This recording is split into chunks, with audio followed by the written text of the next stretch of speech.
పవన్ కళ్యాణ్ అంటే పీకే. పీకే అంటే పిచ్చి నా కొడక. మా స్ట్రెంగ్త్ ఏంటో చూద్దు గాని నీకు ఒక్క సవాలు చెప్తున్నాను. నా కొడక దమ్ముంటే రింగులోకి నువ్వు నేనే వెళ్దాం. ఒక్క దెబ్బకు నాకౌట్ చేసి పడేస్తాను. లంజ కొడకనికి ఒక్క దెబ్బకు నాకౌట్ చేసి కొట్టి పడేస్తాను. ఎవడక్కర్లా. నీ పిచ్చి నా కొడుకులు చూస్తుంటారు. మా లక్షలాది కోట్లాది మంది జనం కూడా చూస్తుంటారు. దమ్ముందా? రింగులోకి వద్దామా? అందరూ ఎందుకురా? నేనొస్తాను. నేనొక్కడే వస్తాను. దమ్ముంటే నువ్వు నాకు కొట్టేస్తావా, నేను నీకు కొడతానో చూద్దాం. దమ్ముందా? నా కొడక చెప్తా. నా కొడక ఏంట్రా నువ్వు మాట్లాడుతున్నావు? రాశానురా నేను. ఒరే బొక్క, ఒరే పీకే నా కొడక, నువ్వేంటి మాట్లాడావు రాశాను. ఈ ప్యాకేజీ స్టార్ అన్న సన్నాసి నా కొడుకులు ఎవరు? ఒరే నేను అన్నాను రా. ప్యాకేజీ స్టార్ అని నేనే, దువ్వాడ శ్రీనివాస్ ఎమ్మెల్సీ నేనే అన్నాను రా. నా కొడక ఏం పీక్తారా? ఈ రోజు మా టెక్కల్ పోలీస్ స్టేషన్ కి మా స్థానిక వైసీపీ నేత, ప్రస్తుతం ఎమ్మెల్సీగా కొనసాగుతున్న దువ్వాడ శ్రీనివాస్ గారి మీద కంప్లైంట్ ఇవ్వడానికి కోసం వచ్చాం. ఈ కంప్లైంట్ నేపథ్యం ఎలా ఉందంటే, గతంలో 2019లో వైఎస్ఆర్సీపీ ప్రభుత్వం స్థాపించిన తర్వాత ఆయన వివిధ సందర్భాల్లో మా అధ్యక్షుల వారిని చాలా సందర్భాల్లో తోలనాడారు.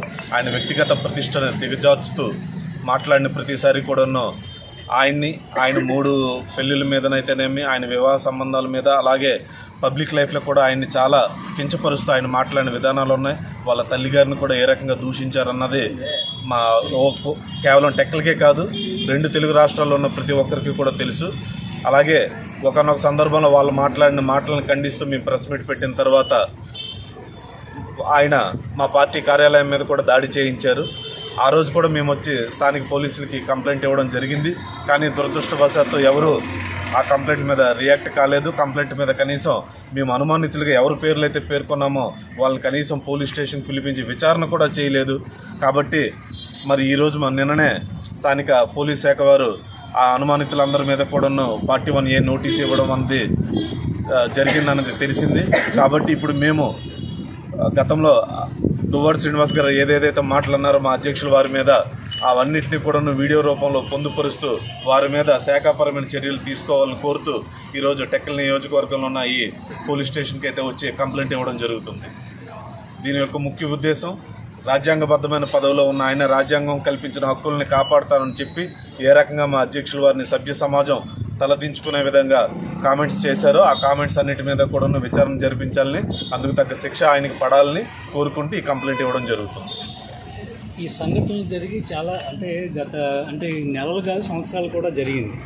అప్పటికి ఇప్పటికి ఏంటి వ్యత్యాసం? అప్పుడు మీరు ఎందుకు నిర్ణయం తీసుకోలేదు, ఇప్పుడే ఎందుకు నిర్ణయం తీసుకుంటున్నారు? ఈ కంప్లైంట్ల నిర్ణయం అనేది గతంలో కూడా మేము కంప్లైంట్ ఇవ్వడానికి ప్రయత్నించినప్పుడు మాకు టెక్కల్ పోలీస్ శాఖ మీద అప్పుడైతే ఉన్న వాళ్ళ మీద మాకు నమ్మకం కలగలేదు. దానికి ప్రత్యక్ష సాక్షులు మేమే.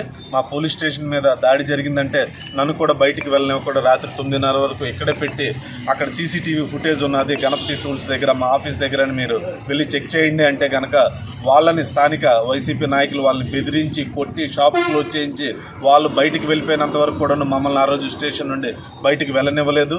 మేము సాయంత్రం సుమారు 7 గంటలకు వచ్చి కంప్లైంట్ ఇస్తే 9:30 వరకు మాకు కూడా వాళ్ళు ఎఫ్ఐఆర్ కాపీ ఇవ్వకుండా కావాలని చాలా లేట్ చేశారు. ఈ లేట్ అయిన ప్రాసెస్లోనే అక్కడ ఉన్న విలువైన ఆధారాలను కూడా వాళ్ళు ధ్వంసం చేశారు. కాబట్టి అక్కడున్న పోలీస్ వ్యవస్థ మీద మాకు నమ్మకం సన్నగిల్లింది. ఇప్పుడు మా ప్రభుత్వంలో ఈ పోలీస్ శాఖ వారు ఖచ్చితంగా దీని మీద చర్యలు తీసుకుంటారన్న నమ్మకంతో ఈరోజు వచ్చి ఈ కంప్లైంట్ ఇవ్వడం జరుగుతుంది.